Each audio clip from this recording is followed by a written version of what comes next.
One of the things I asked Eddie, Ben, was about your involvement now, because you've been brought to the top table, rightly so, as one of the top promoters in the country. Let's have a listen to what Eddie had to say about your involvement with Riyadh season. Boxer and Ben Shalom have come to the Saudi table. Is that good? Do you welcome him in there? Absolutely. I mean, everything, depends on what fights you've got.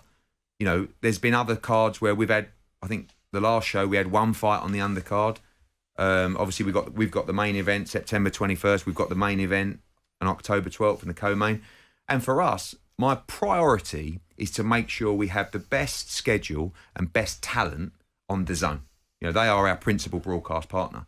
And now, with other promoters coming to the fore, we're able to have Chris Eubank Jr. on DAZN, Fraser Clark against Wardley on DAZN, Ben Whittaker on DAZN. Right. So, honestly, I think it's good. And no one's going to... But despite stuff you read, no one's trying to stop anyone from getting in. Well, that was nice for you to hear. I mean, I think it's fair to say, without wanting to cause any controversy, I don't think you've been welcomed in with open arms over the last couple of years as the new kid in the block. What's your relationship like now with Eddie and Frank Warren? It's okay. I think it's when fights need to be made, it can be made. It's professional.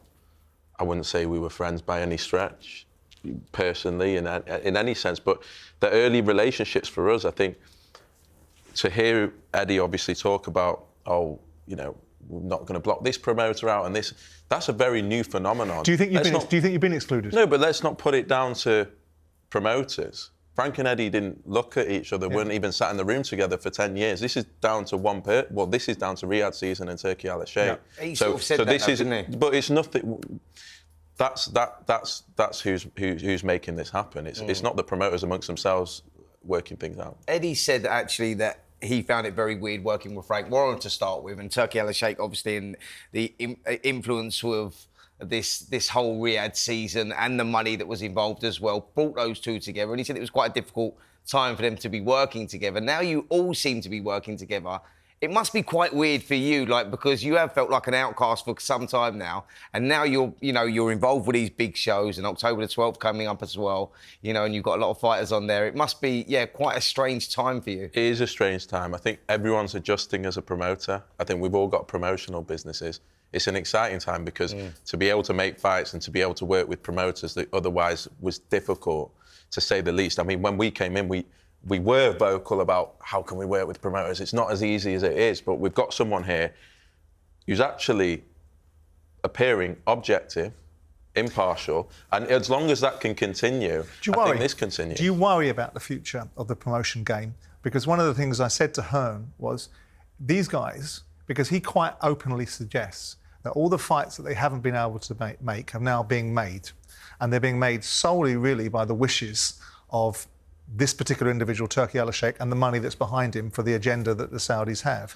Do you look at it and say, well, if they can make fights, in spite of promoters, well, then they can do pretty much everything else in spite of promoters. So does it worry you that potentially further down the line, the Saudis can go, I'll have your fighter, and I'll have this event, and I'll do it myself, thank you very much, and I don't need you and your sort of agency mentality? I don't think so. The reason is, Look at Chris, Bill and Smith. Look at the fighters. I can only speak for our fighters. Look at the fighters that are on the card.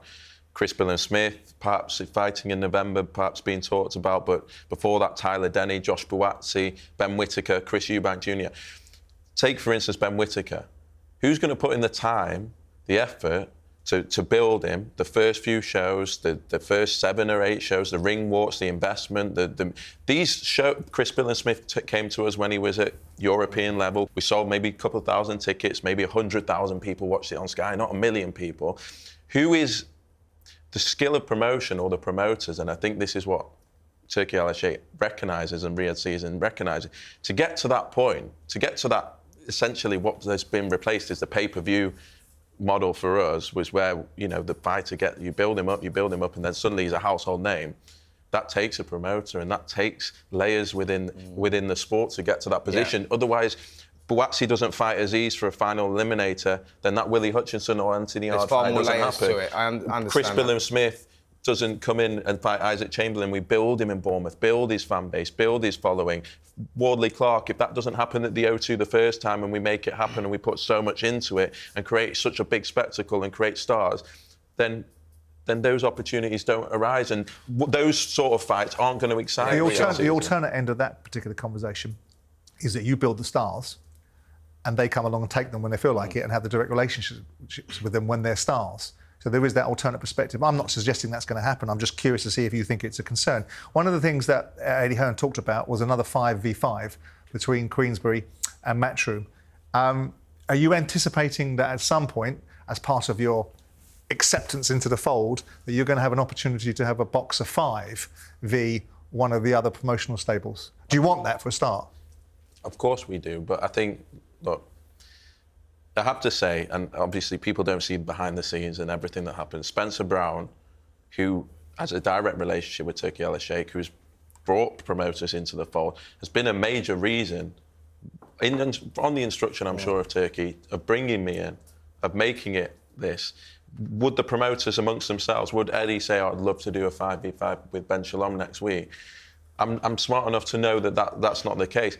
If Turki Alalshikh and Riyadh Season want it, and we know what noise that's going to create and how big that would be for British boxing, then he'll do it, and everyone will do it. And I'm not. So he's running the show, isn't he? I'm not under. You guys are just being manoeuvred around to do what he wants. I think Eddie was quite open about that, though, wasn't he? On the show, saying that, listen, like, you know, about different promoters working together. It's what Turki Alalshikh wants. He calls the fights. He says, I want that fighter there, and he doesn't even know what promoter they're with, and that brings them all together. We've spoken about it in the past, Simon, as well. It's not. My job is to make sure that I build the biggest fighters, the best fighters possible, so that they can't be ignored. Mm-hmm. And so for the past, even though it might have been difficult at the start when we weren't involved and we weren't being used, our focus had to be, how do we build the best stable in the UK? How do we be the most commercially valuable? And I think, I honestly believe, outside the heavyweight division, we're pretty much there now. And so your relationship with Eddie Hearn and Frank Warren is relatively incidental. Your relationship with the fighters that you have and the stable that you have in the context of who's running big-time boxing right now from the big-time fights, if you have the value, it's incidental what your relationship with Hearn and Warren is like. It's more prevalent, your relationship with Turki Alalshikh and the stable of fighters that you have, and he'll make the fights. I think so. I think so. Of course, we want to have good relationship, but I'm not reliant on Eddie or Frank to suddenly say, oh, Ben Shalom's my best mate. I think you was recognised as the young promoter, wasn't you, with the young stable and, you know, the stars of the future. And them guys now are starting to move through the ranks, and it seems that you're sort of there or thereabouts, hence why you're getting these fights on the Riyadh season. And a 5v5 is surely inevitable with Queensberry or with Matchroom, and, you know, I think that is the future, isn't it? There's a real appetite for that. I think it is the future. I think it is inevitable, but it's like what you said, like, people made a lot, and sometimes people looked into things too deeply. People made a lot of where we're at. You know, we're a young business, but maybe not now. We're maturing, and you're starting to see our fighters for the first time, whether it's Adam Azim, whether it's Ben Whittaker, whether it's Chris Billam-Smith, all coming through now to be major stars within the UK. And Fraser Clark now on the biggest stage. Well, you're unignorable and now, aren't you? that takes time, and that's not anyone doing any favours to us. That's us working hard. And that's the reality of the commercial world.